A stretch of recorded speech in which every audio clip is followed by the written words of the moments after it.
Hello, আসসালামু আলাইকুম। কেমন আছেন সবাই? আলহামদুলিল্লাহ আমরা অনেক ভালো আছি। আজকে দুপুরের জন্য রান্না করছি বাচ্চাদের জন্য চিকেন, আর আমার জন্য বানাচ্ছি হচ্ছে পছন্দের আমার ভর্তা। তা আমার এত তরকারি টাইপের খাবার বা ভুনা টুনা এত পছন্দ না, আমার ভর্তা হইলে আর কিছুই লাগে না। তো এই তো আজকে আমি কাচকি মাছের শুটকির ভর্তা করব।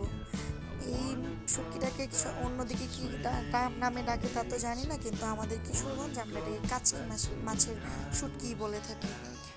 তো এই যে মরিচ টরিচ দিয়ে দিছি, এখন এই যে এটার মধ্যে ভালো করে ছেঁচে নিব।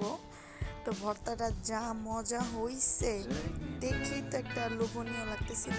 তো খাওয়ার সময় তো মানে এক প্লেট ভাত অনায়াসেই খাওয়া যায় এই ভর্তা দিয়ে।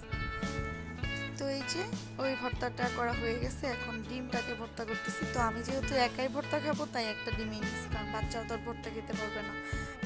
মরিচটা অনেক ঝাল, তাই জন্য মরিচের পরিমাণটাও কম নিছি।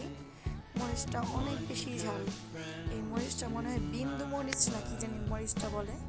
তো এই যে শুকনা মরিচটার নাম হচ্ছে বিন্দু শুকনা মরিচ।